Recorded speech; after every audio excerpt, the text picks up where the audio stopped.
Okay, I'm super excited about this conversation, and everybody listening wants to hear about coffee and co-working. So I'm glad that we finally figured out a time to do this. Welcome. So Jace is sitting in Waltham, Massachusetts. How far are you from Boston? 8 miles, anywhere from Oh, 15 to 45 what? minutes, depending on the traffic. Exactly. Yes. Totally. Yep. Okay, but Waltham is like a little city. Its population is 64,000 people. Hmm. So, okay, I want to hear the whole story. Jace and I have not had a chance to catch up. Jace was in our co-working startup school. You started, Yes. when did you start this school? Oh, After a while COVID? ago. Before it was Okay. I mean, we pre-pandemic. have Yeah. people who are in the program for so long, and but even you were making progress. You picked your space. Construction costs went way up Yeah. at some point. Yep. Because we were about to sign the lease, and then that's when the world shut down. So then we held back, and so that Yes. was And like then I press was pause. your plumbing or your electrical had like doubled since Yeah, it was yes. outrageous. The Oh, I supply remember that. chains. Oh, I never want to go back to that. So okay, we've Yeah. moved on. So we're at a different place now, which is great. And now Yes. you're in our community manager program, although I was saying I never see you because you've got your Yes. lots of community managers get on our calls with their video off. So Yes. because you just never know. Okay, so Yes. tell us, okay, give us your background and then Yeah. your why for co-working slash coffee. We'll talk a little bit about your Yeah. building because you're, in your location. Give us the story and then For I'll dig sure. in with some questions along the way. So the quick backstory is I was a business major at Indiana University. So I went to the Kelly School of Business and then decided I didn't want to do business. So I Yeah, I was like, oh, graduated. that's interesting. I would not have expected Yep. that.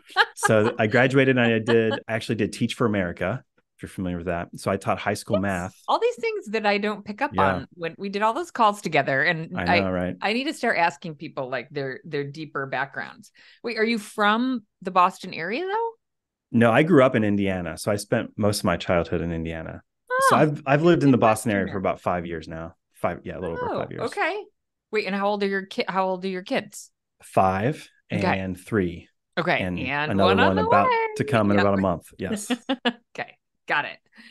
Okay. Business. Don't So want to do didn't want business. to do that. Did No. Teach for America. Quickly found out teaching was also not my Okay. thing. So, Process so of then I did, elimination. yes. But I knew I still didn't want to do business. So I went and I worked for a nonprofit outreach organization called Young Life. So I did that for about 7 years.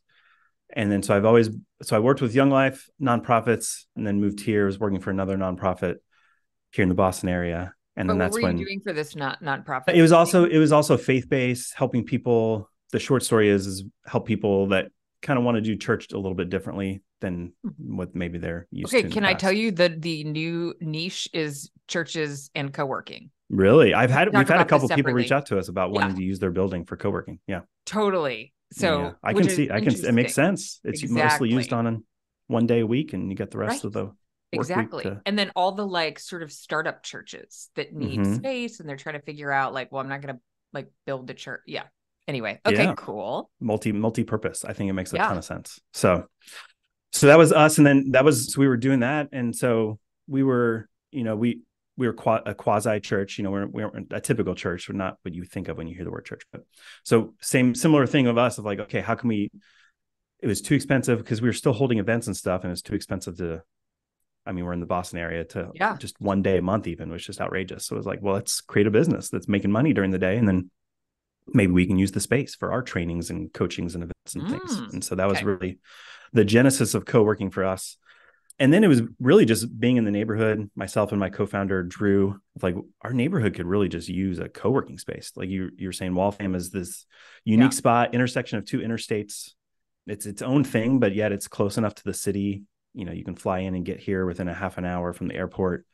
And so, and like every place that you could sit at in the city was just packed with people, like the brewery or the local coffee shop Yeah. or the And other real estate's deli. expensive, so nothing's Yeah. very big. We have that problem here. The Starbucks are tiny. You cannot go sit in a Starbucks. It's like Yeah. they're so So we small. we were we were a startup nonprofit, right? So we were like let's meet at the local coffee shop. Well, we didn't like the coffee, which hence why coffee came into the picture for us. Ah, But okay. it was too, it's just like we could never get a seat. It was always packed everywhere we went. We couldn't find seats. And we're like, okay, there's something here that is missing in our city. And so that was really what started that combined with and our bent towards community and really wanting to create a space that kind of fosters that connection between local nonprofits and just kind of be a hub for the community. And so coffee fits really well into that too. People like to connect over a cup of coffee. They do. So we're like, what would it look like to create a space that really was about the community, created a space for people to come to work, but also to connect with one another, like-minded people, and just kind of, our vision was kind of like the living room of Waltham. Like, what would it look like to be the living room of Waltham? So that, and somewhere that would allow us to work and have better coffee nearby rather than having to. Wait, is Drew the coffee snob? Because you said you're Yes. not the director of coffee. You're like, I am not. Yeah, you're the general manager. You're co-founder. I should have started with that. Co-founder and general manager. So you manage the co-working, but right, you said, so he handles the coffee. He's the coffee nerd. No, well, we hired someone else to do coffee. He's the like idea man behind the coffee. He's the one that tastes it, make sure, he helps us with what we're ordering. He's the coffee snob. Yeah. So I manage the whole thing, and then I'm not as much day to day in the coffee shop, although some days it feels like I am, but it's not supposed to be every single day in the coffee shop, but it ends up being. But the coffee was really born out of the same thing of just, we were driving to the next town over to get a good cup of coffee. And we're like, there's definitely a need for this. We have a little street in Waltham called Moody Street, which has got a ton of restaurants, and people come from all over to go out to eat here. And there was no coffee shop on the street. And we're like, this is just criminal. Right. So criminal. Solve this problem. Yeah. So I was like, we can do this. And I was like, I have a business school degree. I haven't used it, but I'm sure I could figure it out. I could dust that off. Yeah. joined the startup school, which was phenomenal. We did a couple other cohorts. We had an advisor on our board of directors that had run coffee shops before, so gave us the coffee angle. Okay, great. So you were not totally making up the coffee piece. No. Yeah, because I know nothing about coffee, and we get lots of folks who want to do childcare, which gives me high anxiety. Yes. I have much less anxiety about the coffee, but still, it's a different business. We thought about childcare initially, and then I think you scared it off, and then all the liability and the logistics was just like, yeah, we'll just do coffee. Let's just do coffee. We'll figure out the childcare like separately. Yeah. Right. Okay. So let's talk about the space. I was also had a little anxiety. So you knew you need to be on Moody Street. It's called, right? That's where everybody is. We got to have the coffee shop there. And your real estate option was an old Verizon store, which I was like, oh, no walls. You're starting from scratch. This Not is ideal. Okay. Right. Okay. And you had pre-construction estimates or pre-COVID construction estimates, and then all that changed after the fact. Yes. Yeah. And you had some extra like HVAC, like it was not suited really for the landlord didn't give us he wouldn't respond to you. Now I remember that's why part of the reason you were in the program for so long, because but you were like, okay, we're ready. Lease negotiations guy will not respond. Yeah.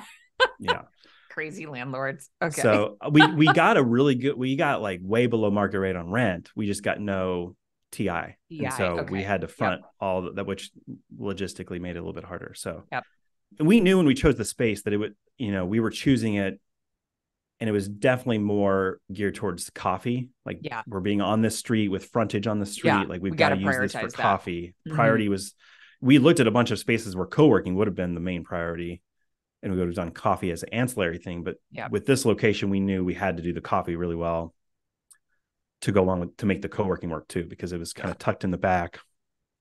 It's not a lot of parking nearby. It's just a little tricky. Yeah. It's not ideal for co-working. It's ideal for a coffee shop. So that was the challenge for us to make it work. Okay. But you made an informed decision, and you did have to do a bunch of extra work that you had to pay for. Yes. How long is your lease? We did a 5-year with a 5-year opt-in. So it's essentially a 10-year lease that we can opt out of after 5 if we want to. So it's all the same terms for the second 5. How long have you been open? We've been open a year and a half. We signed the lease in June of 2021. Okay. So we've had the lease. Yeah. And then we opened in March of 2022. And are you like, I can't believe like all this time has gone by already. It's crazy. 10 years. Yeah. It's crazy. Yeah. And it's nuts to think about just like even just the pro forma and the stuff that we did on the front end, just how quickly it all changes. And when you actually open and then you're like all the market studies and stuff. And to get to the point where you're actually opening the space of just like, okay, this needs to change, or we need to adapt this, or this, we're gonna have to do this differently. So there's just a lot of those variables. And the other thing about the space too is that it's only 3,500 square feet total, Yeah. which is a lot. We were looking for space that had at least 5,000 square feet. Yeah. So it was a lot smaller than what we had wanted to do for co-working. So that also complicated the co-working side of things. Because we would have made the coffee shop a little bit bigger if we had more space, but it still feels like a normal, good sized coffee shop. The co-working feels, it's small. We squeezed in 11 offices. I'm in the small meeting room right now. And we have is the coffee shop like 2,000? Like, what's the split? The coffee shop is 1,000 square feet. Oh, and then co-working is about 2,500. Okay. Yeah. Yeah. And you got 11 offices in there. And I'm trying to remember, did you do the micro offices? We did. So ours are super, just for one person, they're 6x8, basically, like 40, less than 50 square feet per person per office. Wait, those are not ADA compliant. That wasn't a problem. No. Yeah. No. Okay.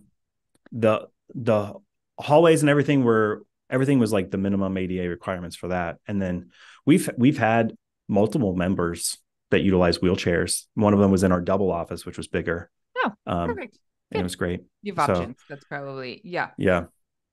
Okay. So I love this. I remember this and thinking, but it's a great way to optimize.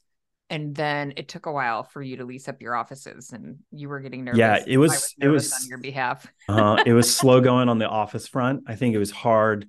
I think one of the biggest challenges with it's two separate businesses that work really well together. So and you have to kind of operate them as two separate businesses. Right. And I think that was the challenge for us. You were sort of starting two separate businesses at once too.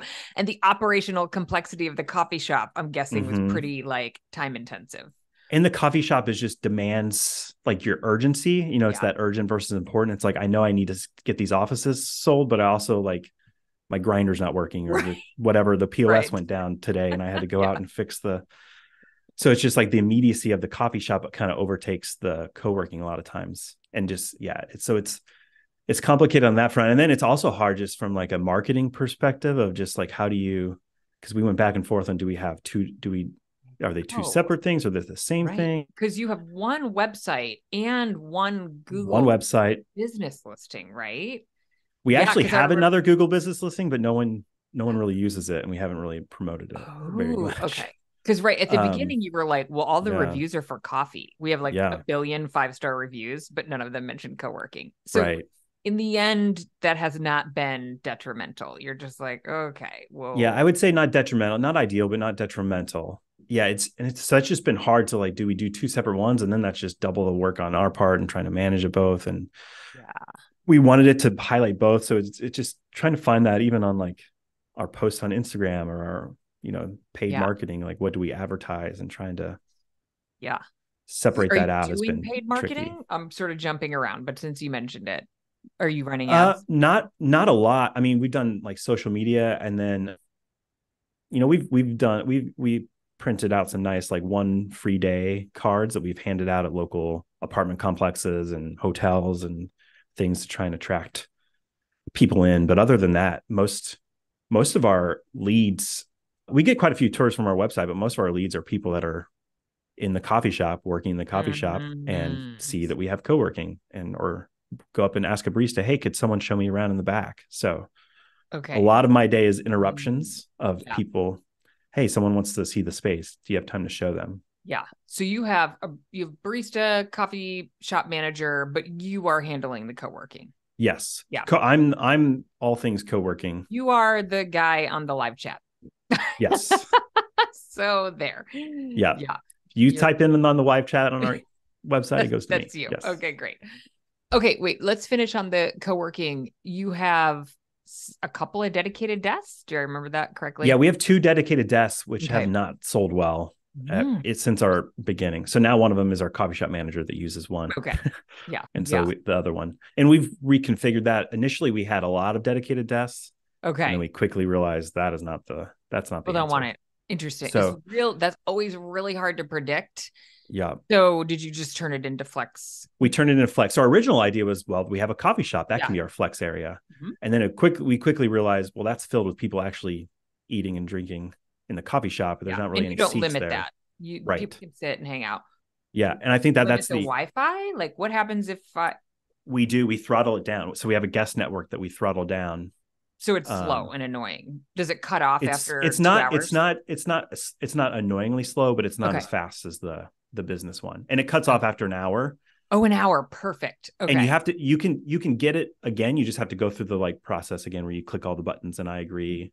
And so it's just one of those things to try and like create kind of a signal friction. Like, hey, you're not really supposed to stay here all day. Yeah. Because we are unique in that we are a co-working space. And so people are working, and we do have a lot of our co-working members that love going and working in the cafe. And so, interesting. Okay. Which is like they'll pop out of their office and go sit. Like they'll leave their private office that they're paying, $600 a month for and go sit in the coffee shop because they just like the vibe of the coffee shop. That would be me. I would love that. Like I got a Zoom call. I'm going to go sit in my office, but I love the energy of which is really, that's a lot of our people. So we throttle that way. And then it's really, that's a lot of our leads have come from people in the coffee shop and I think because the coffee shop has done really well and people really, and it's really good coffee, people will come for that and then notice that we have other things and, their mind starts working of like, oh, I need to, this would be great. Or I would love to get out of the house. We have a lot of people that just wanted to get out of the house. They want to be around people. Yeah. And so it's great because we have because since we're so small back here, our flex area is really, we have 7 or 8 desks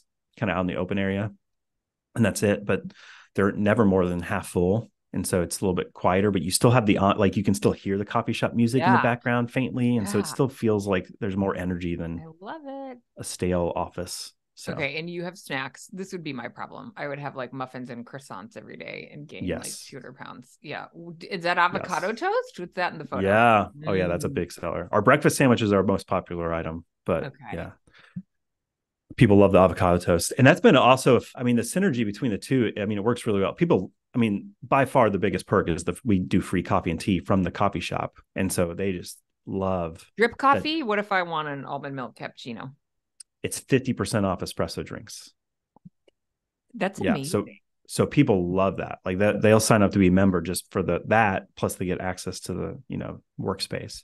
Oh, I didn't even think about that. That's interesting. Like, it's sort of a bundle. Like, so it's really kind of joined. Like, ooh, yeah. If you're gonna, and we even have a coffee. We call it a coffee connoisseur plan. If you want to just work only in the coffee shop, we call it a loyalty program on steroids. You can get access to the better internet and all the discounts on the coffee drinks for $100 a month. What? So if you're going to be here every day anyways, you can get all the free coffee you want, better internet.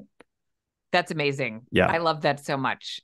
Mm-hmm. Wow. So it's really joint, but it's, it's surprising. Like this is one of those like economies of scale things that I wasn't expecting. But like if you think about like a Keurig machine or whatever you would normally have in a co-working space, or if you upgraded and did a little bit better, like even K-cups cost over 50 cents each. Yeah, they do. Like a cup of coffee for us costs less than that. Right. So it actually saves us money having the really nice coffee because we're doing full scale, and we're doing it at a scale you're totally at scale. Right. Exactly. So even the 50% off espresso drinks, we're making just a little bit on that, but we're not even losing money on that. Money. Okay. So wow. That allows us to, that's by far our biggest perk for people that want a lot of stuff. Lavender lemonade. Oh, pumpkin spice latte, maple cinnamon. Ooh, yum. Yes. Okay. How do you handle the order ahead? Is this a custom app or is this a white labeled something? That's white labeled we use Lightspeed as our POS. We have a separate POS system and everything for the coffee shop. And and so it's really its own thing. It functions as its own thing. And we intentionally use we have Stripe. Well, we have Proximity for the co-working space, which uses Stripe. So we have Stripe for the back. Got it. Lightspeed in the front. Yeah. Okay. It's hard to maybe answer this question, but if you were to do, like, are you happy with the mix? Like size of coffee shop? Like, do you wish you did anything different in terms of? Yeah, there's a lot of things we've been reflecting recently because we were thinking about what's next in terms of like, is this going to be like an empire or what? Is this like, do we do another location or do we expand just the co-working? We have also an entire empty basement below us. So that's an option. Basement's hard for workspace. Yeah. The basement we've looked into is being a roastery. Do we start roasting our own coffee? Do we expand the coffee production or do we go lean more into co-working? And then, we've had local landlords and people that own other buildings approach us and say, hey, would you do your co-working in my building? Right. And the so like coffee. a You should take management all agreement. of it. Totally. Yeah. Right. So we're just thinking through what's next. So we were reflecting a lot about like, what have we learned? What would we do differently? I think we did not expect to be as busy in the coffee shop as what we are, which is a good problem. Yeah. But we would have more, bigger storage area, bigger fridge, bigger, all that. We would have bigger footprint for the coffee, and then more efficient. And and then also just would have had definitely more space for co-working. Obviously the space was limited in the space, but if I was drawing up an ideal plan, we would have had a lot more space back here to kind of do to have different zones. I think that the hard part right now is, we don't really have a zone where if you're going to be on the phone all day, we have one phone booth, but we're so small. You need to have an office or not. Like, you need to have an office or otherwise you're going to be bothering people. And then if you take calls out in the coffee shop, people look at you funny, and that's not what you want to do. Yeah. So the grinder pops on every once in a while. Yeah. Right. It's just so I think that's the tricky part is we don't really have it. It's not a big enough space to really have multiple zones. That is a big problem with small space. That's why I kind of love your combo, because you're like, well, we're office people. Yep. A little bit of flex, and you know what you're getting with the flex. And then with this other revenue stream, which is coffee. Yeah. And we have a couple universities in our city. So we have a couple professors that are members. They come here and do their research, or software engineers is we have a lot of software engineers or like freelancers, people that are doing their own thing or, kind of running their own deal and want something more professional than just a home office. Or okay, wait, where do you work? I work here. I'm in one of the 11 offices. Okay. Yes. Which I'm sure every month you're like, should I be doing? But you need to. So you still have, I'm just jumping around a little bit, but you still do your not-for-profit work. So yes. Yeah. And you said like, well, tell us the. Yeah, I would say I'm right now I'm at like 25 to 40%. Probably 1 to 2 days a week that I'm still doing that in between interruptions. I think that's the good and the bad of co-working and a coffee shop is just that I feel like I'm just constantly being interrupted all day. I know other people have said that on the community manager calls, but and you wouldn't think so with a small co-working space, but I think the coffee shop amplifies it because we have so many people that are like, hey, can I just get a quick tour? Or hey, can I see this? Or totally. There is no, I think on one of our last calls, people were not complaining, but lamenting how challenging it can be. Like if you want to not be in the office, like for smaller locations that aren't staffed full time, putting like the QR code on the door and people just ignore it. They bang on the door. That used to happen to us. It's like, you can't, but if you have a coffee shop in front, that is constant. People feel like, oh, sure, of course I can ask for a tour. Yeah. And the barista can't do it. She's busy making a latte. Right. Yeah. And then that's, we've cross-trained, we have a couple of full-time baristas that we've cross-trained to at least know the basics and be able to explain what is co-working. But that was another thing, we have people going up and asking our baristas about co-working. Like, so like, I don't know what it is. I'm just here to make coffee. So we've had to do like the basics of just like, I made up a little sheet of like, if someone asks you about this, here's what you should say. So all those little things so I think having the coffee shop there my day gets hijacked a lot. So it's nice that I can do most of what I do. I do a lot of administrative work for the other nonprofit and a lot of stuff on a computer or spreadsheet. So I can do that in between. Yeah. Most of that stuff I can do in between interruptions. It's not like you're trying to manage Zoom meetings and people are knocking on the door for tours and Which that's Drew. He's the other co-founder. He's probably the opposite. He's the inverse of me. So he's 75% still at the nonprofit, and then 25% does like, he does all of our social media marketing. He's the creative person. I'm the numbers guy on the relationship. And so he's the one that has meetings and calls and all that stuff all day. So that's, he doesn't have deal with the interruptions like I am. But okay. So are you tempted to hire somebody to do some of your work, or is it just hard to justify like, that's what we're in the middle of right now, is that we're in that weird space where we're not big enough as a co-working space to justify a full-time person, not really even like a half-time person. Yeah. It's weird that, it's totally tough. That's the challenge with that size, can't justify the human, but you still have the interruptions. And so it's taking up your time, which Right. is worth more than, it's Exactly. tricky though. It's like Yeah. we would love, it would be ideal if we had someone that was a flex member. Like, I know that Like an people mention that in the ambassador. calls, but like someone Yep. that was going to be here anyways that wouldn't mind being interrupted. But it's Yep. just really hard to find, for us at least. It's been really hard to find someone that A, can be here every day. A lot of our flex members are, 2 or 3 days a week. Totally. Right. And then B, that's whatever they're doing is they're able to be interrupted periodically throughout the day. So and then our flex membership is only $300 a month. And if you're being interrupted every day, it feels You're like, it's not worth it, that's man. that's not worth it. So it feels like we have to pay you more. And so we've toyed around with doing a more like commission-based model of where you get paid per like conference room reservation, you get paid per tour, and then a percentage of any like mail service or whatever any new signups you get. Yeah. So that's kind of paying for activity. Yeah. Right. So basically we'll compensate you if you have to do anything. Right. So it's just, in an ideal world, we'd have someone that's doing it part-time, or we would have another location. And then I was going to say, that's the argument for the another location is that then you could have a floater who's kind of managing. Right. If we had an expansion where you could bounce back and forth depending on the reservations or day passes which we've gotten way more day pass and conference room use than. So, okay. So you mentioned small meeting room. What you have another meeting room? So I'm in the small one that fits 4. And then we have another room that fits 8, up to 8. It was initially supposed to be bigger, and then we ran out of space. So that's as big as we could make it and still have the offices. I don't usually recommend, I think right now it's small and very large that are selling. Yes. You rent the 8 though? Yeah, that's our most popular.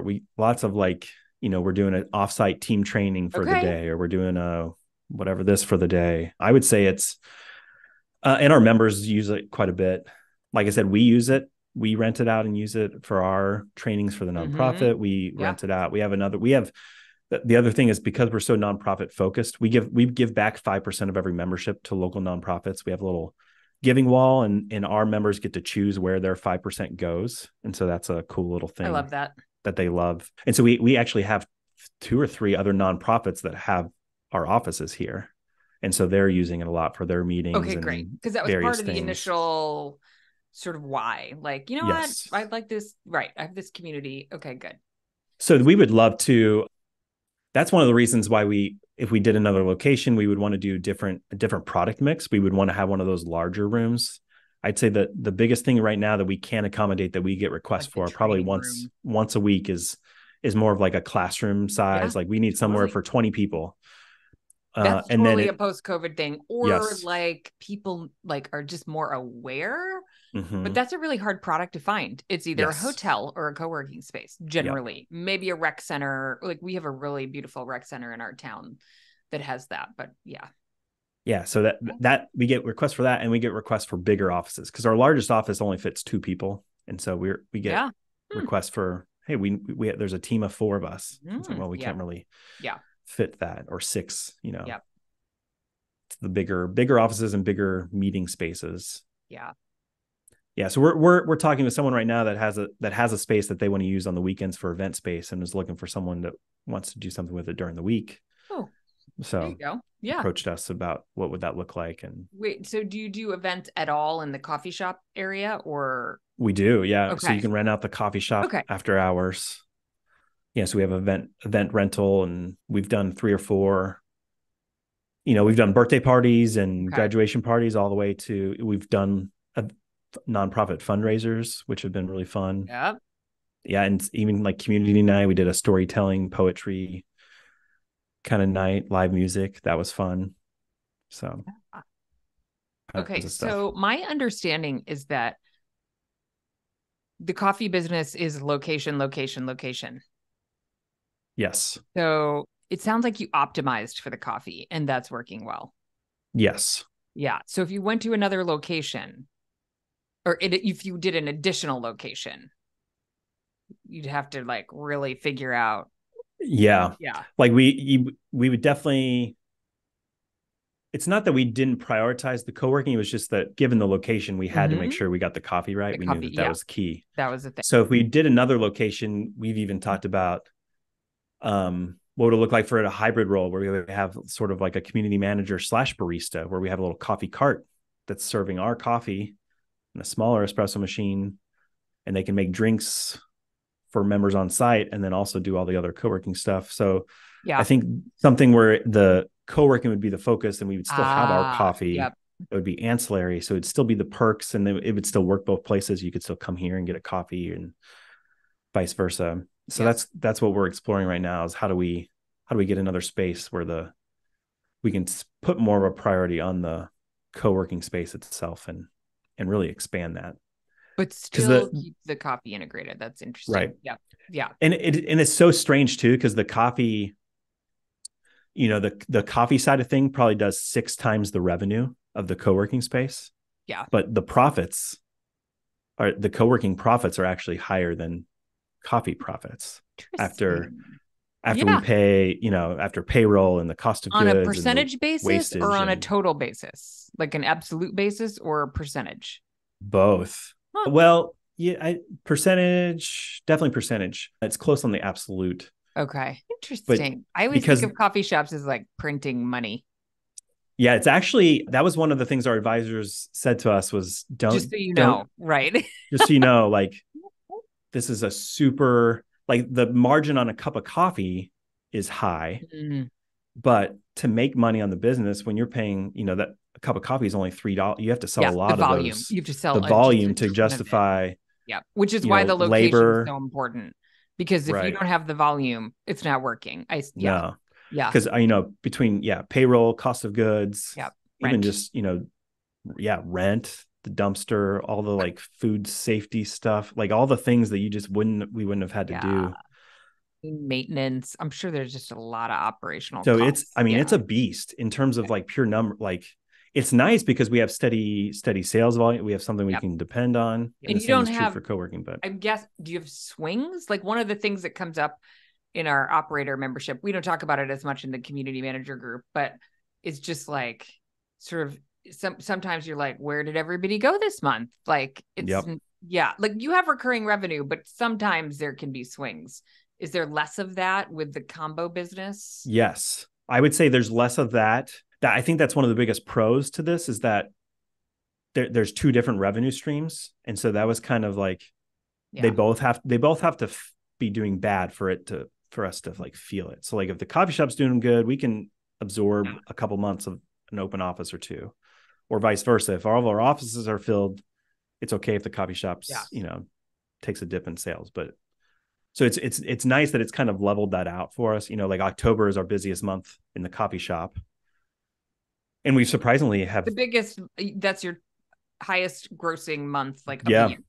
Yeah. For some reason, people love their pumpkin spice and maple cinnamon lattes. Pumpkin spice. There's something about fall and coffee, and wintertime is kind of a lull. Yeah, right. Because it's very cold where you are. Less. Yeah. Okay. Do you do a lot of DoorDash volume? No, we do none. We don't. None? We don't do as a choice. Yeah, as a choice. Okay. That was just something we didn't want to. Yeah, that was a whole nother beast that we didn't want to mess with. Yeah. Might help with winter revenues, though. Yes. So that would be another potential revenue stream if we wanted to explore that.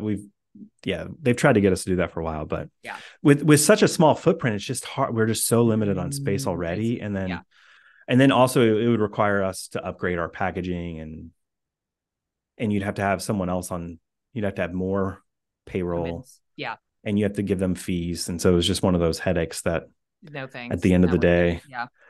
And then like someone gets a spilled drink, and it's just not the experience that we want from their pumpkin spice latte's cold when they get it. Yeah. Yeah. Or it's watered down because it sat there in the car for so long. Yeah. And all the foam went. Yeah. Yeah. So there's obviously pros and cons to it, but that was one of the things where we had enough other things going on that we didn't need to mess with that. But it is nice to have revenue of 2 different revenue streams. And, there's been, we were open 6 months and our coffee shop manager left, and I kind of had to do that, both jobs, for a little bit. And so it was like, okay, I'm going to have to put co-working on the back burner and focus on coffee, make sure that this is run. Now it feels like this, focus is shifting, and we have all of our offices filled and a wait list for the first time in a long time. So that's nice going into the winter months as well. So Yeah. Okay, how hard is staffing the coffee shop in terms of it like is hiring good people, getting them to it is stay? hard. Yeah. Yes. Getting them to stay. I think it's just the nature of the industry. I think that's just like, Yeah, it's a very, transitory sort of yeah, job. very Like, few I'm going to people do are this like, gig I for a want to while. be a barista as my career. Yeah. We know that going in. I mean, Yeah. and we want that. So we do the best to try, and we have 2 colleges here. So we have a lot of college kids that apply and want to be a barista, and they've been some of our best employees. And then we found some other ones that are post grad but aren't ready to start their career, and they're like, I just want to do this, or they're aspiring artist or musician or Mm-hmm. something, and they just need something to pay the Needs bills to while pay the they're rent. Yep. pursuing their other passions. And so those have been great. Those have been some great employees, but it's hard. It feels like every six months we have a new staff, Yeah. more training, and we're just back. Yeah. It's the same thing over and over and over again in terms of training and staffing and that whole thing. So that's where it's really just, it's a machine. It's a beast that's like demands so much. So it's really, it sounds more, when you think, I'm just going to open a coffee shop, it sounds romantic. Sounds great. And it is, I get nice, good coffee every day. It's awesome. But it's a lot. And that would be my biggest advice to anyone that's thinking about it. I was just going to ask you, what if you were going to give some advice around the combo?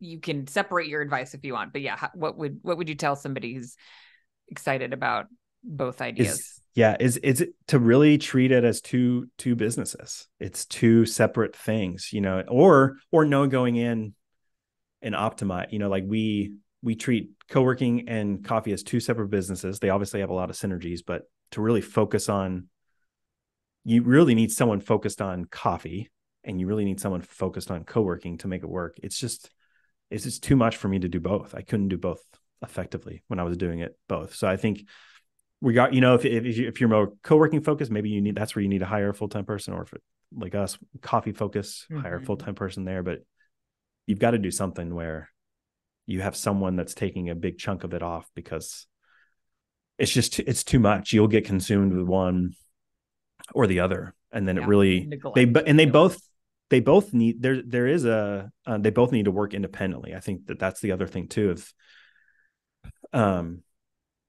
it'd be really easy. We have the coffee shop and it could subsidize the co-working space and be like, we don't need to have all the offices filled. The coffee shop's doing great.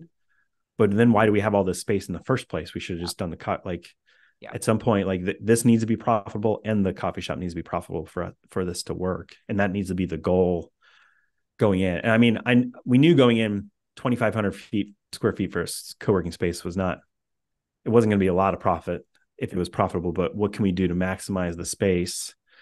And really we viewed it as, how can we break even? How can the co-working space pay the rent and allow us to be here, so that all the whatever we make from coffee is our profits, and that's gravy. That was kind of our goal of can we get some people some guaranteed revenue on a monthly basis that we know is going to pay the bills, so that the coffee shop can be the extra ancillary thing. And so I think that would be my biggest piece of advice, is to treat it as, don't try and do it all combined. Obviously there's overlap. They get the free coffee, and we have little discount cards that they carry, and they, like a little badge that they get. And there's a lot of other overlaps, but to treat them as two separate things, and make sure that they're both working well would be the biggest piece of advice. Yeah. And the location has to work. I've heard operators say there's a group in Denver that owns their building. They have 60,000 feet, and they had a coffee shop in it. And they were like, they didn't have no foot traffic. And so even a 60,000 square foot building was not enough to support, not enough volume. They couldn't afford the staff to staff it all day long. So, I would echo that, and just saying, I think we're proof that if you want to do both, I think it makes sense to be in a location where you're going to have a lot of foot traffic for the coffee. And then that's a thing. Like and you're going to have to make sacrifices. We had to sacrifice parking. Right. It's not ideal. We don't have any windows in our co-working space, which is not ideal. That's so interesting. None. Yeah. None. Okay, but people like the vibe enough. You got the mix. Obviously, you nailed the mix. I mean, you had to adjust your dedicated desks. Okay, let's make them flex. Yeah. Right. But if you do that, and if the coffee shop is done really well, and it's a location where you're going to get lots of foot traffic and people walking by and walking in, that's really been the engine for the marketing and the people seeing the space. And if they love your coffee shop and they love being in your coffee shop and they are looking for a place to work, or they have a colleague who's like, or they need to have a meeting. So many of our meetings are, we were meeting in your coffee shop, but it's just, it's too packed. Can Right. we, And then we realized we could just pay you and and then meet we pay, back. and then they do it one time and they're like, oh, this is fantastic. We're going to do this every time, because we also include free coffee with any room reservation. You do? So we're like, Free why coffee? wouldn't we do this? Yeah. So I think that if you optimize and get a lot of foot traffic in there, that'll be, I mean, that's been our biggest lead generation for the co-working space, which was our intention going in, and we knew we had to do, because our signage says coffee and co-working, but most people, when they're coming here for coffee. Yeah. And then they see the co-working, or they're unfamiliar with it, or they're learning about what co-working is, and then they walk through the doors and they're like, oh, this is great. And just being so community focused too has allowed us to really build a community around other people who are community focused, other nonprofits and just people that want to give back and are involved in the community. And so I think that we've quickly embedded ourselves, and we've being known as a place like that. They're for the community. And I think that naturally brings people in too. So if you do that well, I think the co-working will follow. Obviously you have to do the co-working well too. And I think ours is well designed. And I think we're very focused on they're both hospitality. So it's really it's no different. We serve people out there and then we just serve them back here, and it's just serving them in a different way. Yeah. And different needs, but it's that same mentality. And I think that because we do that well, people are drawn to that, and they want to be part of the space and the community that goes with it. I don't think anyone would say this is the ideal place for me to drive and work every day. It's hard, it's not easy to get to. There's not parking, but they're in the middle of town and they're around a lot of people. And there's a really awesome coffee shop that if they do need to have a meeting, they could step out there and meet with someone, or they can invite them back into the meeting room. So yeah, it's worked really well. Good. Okay. Our time is up. I have to let you go. I'm sure people listening are thinking of questions that I have not asked. So we might have to do always open to answering some more. Yeah. Yeah. You'll have to keep me posted if you pursue the building of the empire. Yes. Yeah. It was so good to catch up. I'm glad things are going well and you're doing, and the family's growing. Good luck with that addition. Yes. Are you going to take some time off? I'm going to try to. We'll see. We'll see how that works, but I'm going to attempt to not be here as much, at least. So. Yeah, totally. Good. Yeah. Awesome. Well, thanks for having me on. It's been fun. Fun to chat. Good.